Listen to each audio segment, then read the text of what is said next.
Okay, so here is what really unfolded over the past few hours that has totally reshaped the storyline of this trade dispute, and that virtually no one in Washington, no one in Ottawa, and no one in the wider world of international diplomacy anticipated unfolding in precisely this manner. Trump pleaded. Let me repeat that plainly and without any reservation, because I need you to grasp exactly what took place today. Donald Trump, the figure who has constructed his whole political persona and personal brand around projecting unbreakable strength, never requesting favors, never handing an adversary the pleasure of sensing they hold power over him, pleaded with Canada. He initiated contact through discrete pathways that left no doubt he was the party requesting the discussion. He presented a list of demands that essentially asked Canada to hand him something he could showcase as a victory. He invited Mark Carney to return to the bargaining table under conditions noticeably more advantageous to Canada than any proposal Washington has put forward at any stage since this trade conflict started. Conditions that signal a genuine step back from the hardline stance the administration has loudly championed for months. And Carney refused. Canada declined, openly, unmistakably, leaving zero room for doubt about whether the rejection was provisional, definitive, or one that invited another attempt with improved terms. Canada said no, and the entire world witnessed it.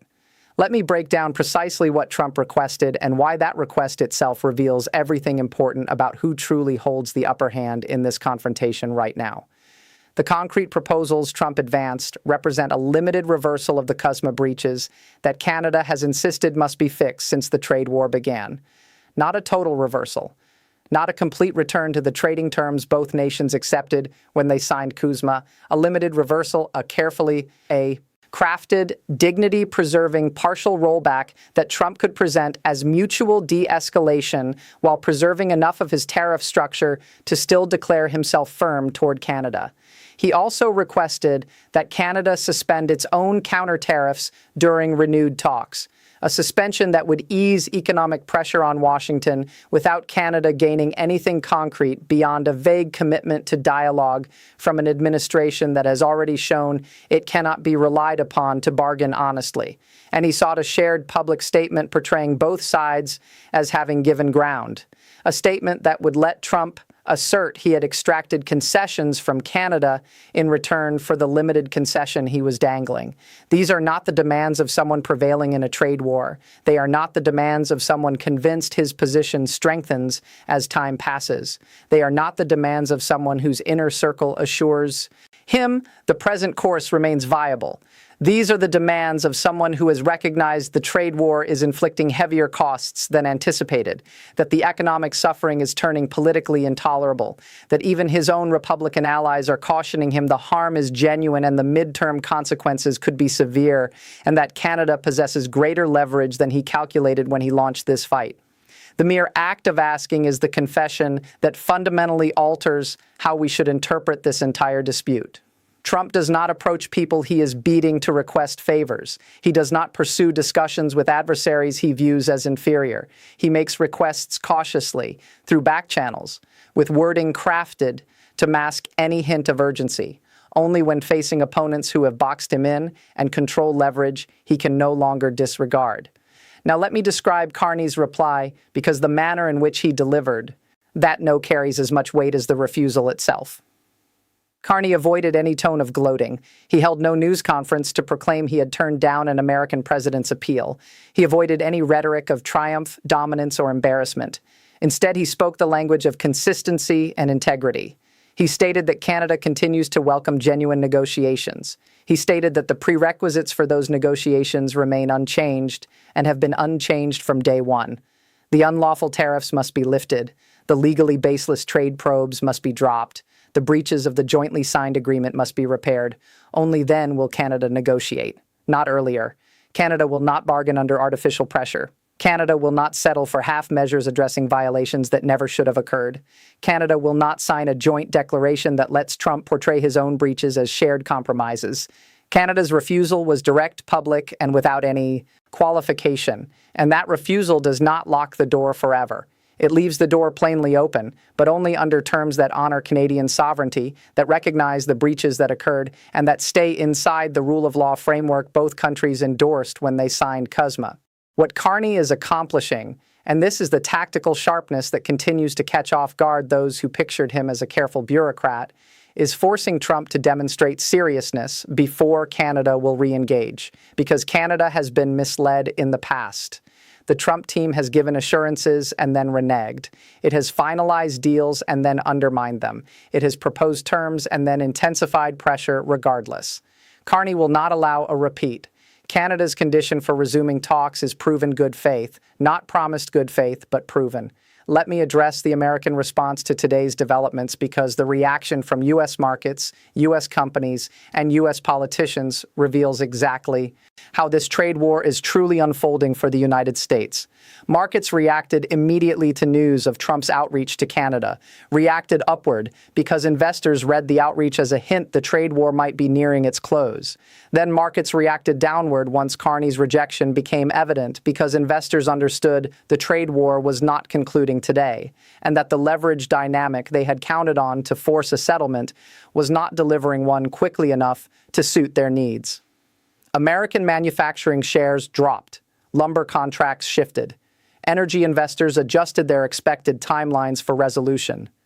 These market swings are not merely statistics for analysts to catalog. They represent the instantaneous collective judgment of the world's most brutally objective and efficient information processing mechanism about who is prevailing in this trade war, who is suffering, and how distant a genuine settlement actually remains.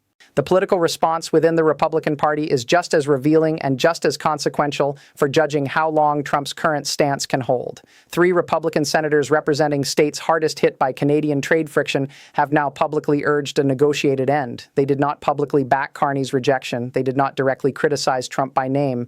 Yet the very fact that Republican senators are openly stating the trade war must conclude sends a clear message that the political viability of Trump's approach is weakening in ways that carry real weight.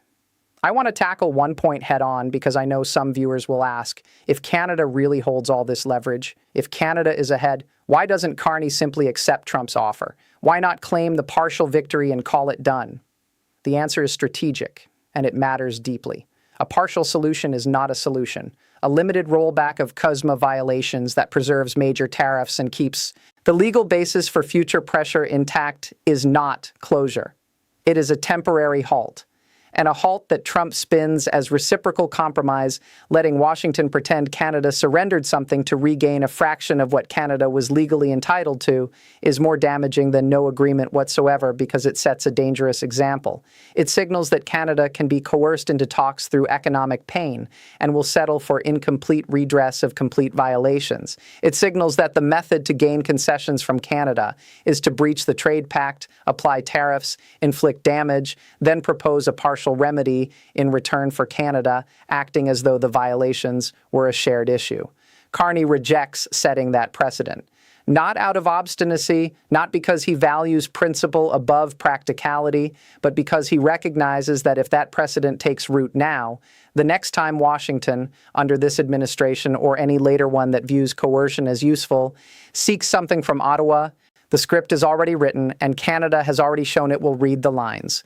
Breach, intensify, offer partial remedy, secure concession. Canada's refusal today is not solely about the current trade war. It is about every potential trade war that might follow. Let me outline what happens next, because this is the central question right now, and the answer remains truly uncertain in ways that should command close attention from anyone tracking this situation. Trump has been openly turned down by Canada. That rejection is documented. Global media has covered it. His political opponents at home will weaponize it. His supporters will see it. And Donald Trump's entire political character rests on never being the person who reached out and was denied. He does not shrug off such a moment and carry on. He reacts. The only question is the form of that reaction. One path is escalation. New tariffs, fresh trade probes, additional pressure. Tactics aimed at proving Canada's refusal carries a price and that he remains dominant. If he chooses that path, Canada counters with its own escalation.